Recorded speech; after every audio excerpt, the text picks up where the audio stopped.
Samuel Umtiti est sorti du silence en Espagne et il n'a pas eu que des mots tendres à propos du FC Barcelone. Restez branchés, on vous explique tout ça dans un instant. Foot.fr, fournisseur officiel de football. Bonjour à toutes et à tous et bienvenue dans ce nouveau JT Foot Mercato. Umtiti s'est livré sur ses années en Catalogne et visiblement le défenseur français garde pas mal de rancœur envers les Blaugrana. C'est le journal Marca qui relaye des déclarations qu'il a tenues lors d'une interview pour Canal+. Le français pourrait être transféré définitivement cet été à Lecce, là où il jouait cette saison. Une chose est sûre, il ne devrait pas porter de nouveau le maillot du Barça. Tout ce que je voulais, c'était me sentir apprécié, utile, respecté. J'ai passé 4 ans en Catalogne, en dépression, non seulement sur le plan sportif, mais aussi dans la vie de tous les jours. Au début, après mon déménagement en Espagne, je me sentais apprécié, je jouais à un haut niveau. Puis j'ai commencé à me méfier, je me suis senti mal, j'ai réalisé que plus personne ne croyait en moi. Des mots forts qui font réagir en Espagne. Umtiti a aussi avoué qu'il était très reconnaissant envers sa nouvelle équipe de Lecce, car c'est là-bas qu'il a enfin retrouvé le sourire. Et tout ça nous amène à la question du jour, les amis. À la place de Samuel Umtiti, dans quel club aimeriez-vous jouer la saison prochaine? Donnez-nous votre avis dans les commentaires et on reparlera de tout ça demain. D'ailleurs, hier, on vous demandait quel serait le meilleur coach pour s'occuper du PSG la saison prochaine. Dans l'ensemble, vous êtes assez partagés, mais deux noms se dégagent tout de même, Luis Enrique et José Mourinho. On passe au focus du jour maintenant avec le Real Madrid qui s'active sur le marché des transferts et notamment au poste de latéral gauche. Parce que oui, c'est souvent Eduardo Camavinga qui occupe ce couloir, mais si on en croit El Confidencial, le jeune français ne compte pas y rester trop longtemps. Le journal explique que Camavinga a mis un coup de pression au Real Madrid pour retrouver sa place au milieu de terrain. Il se serait montré intransigeant sur le fait de revenir à son poste de prédilection.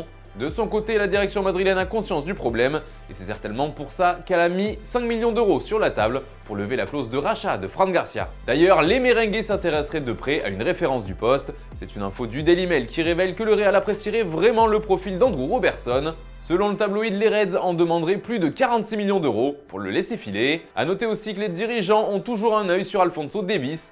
On en revient souvent du côté de Madrid depuis de nombreux mois. On parlait tout à l'heure de Camavinga qui veut revenir au milieu, mais il faut préciser qu'il y aura un peu plus de concurrence la saison prochaine, car un certain Jude Bellingham devrait atterrir au Real cet été. En tout cas, d'après Marca, son arrivée est en très bonne voie, elle est même imminente.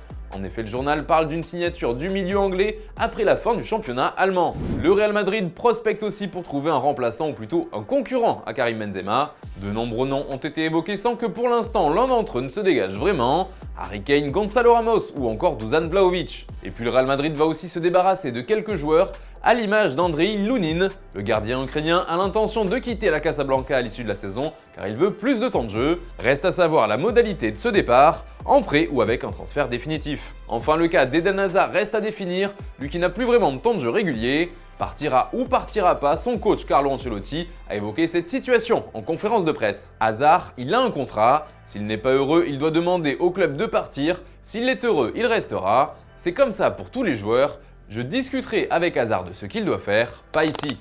Et puis dans le reste de l'actu, un fait divers qui concerne un joueur passé par la Ligue 1, puisqu'il s'agit de Justin Kluivert. L'attaquant de Valence s'est fait cambrioler dans la nuit de jeudi à vendredi, révèle le journal Marca. Des hommes cagoulés se seraient introduits dans sa maison et auraient dérobé de nombreux bijoux et des montres pour une valeur totale de 200 000 euros selon le quotidien. Mais le pire, c'est que la femme du joueur était présente dans la maison et qu'elle s'est faite agresser par les cambrioleurs. Toutefois, elle irait bien malgré ce choc. Allez les amis, on se quitte avec l'image du jour, elle concerne un certain Danilo Pereira qui a rencontré de jeunes supporters du PSG devant le camp d'entraînement. La scène est plutôt mignonne, je vous laisse découvrir ça, bonne soirée et à demain. Vous faites quoi vous? On vient pour avoir Mbappé. Vous êtes tous les jours ici? Ouais. On veut Mbappé et Messi. On veut juste Mbappé et Messi, après on revient plus jamais. Ouais. Non, tous les jours, j'ai...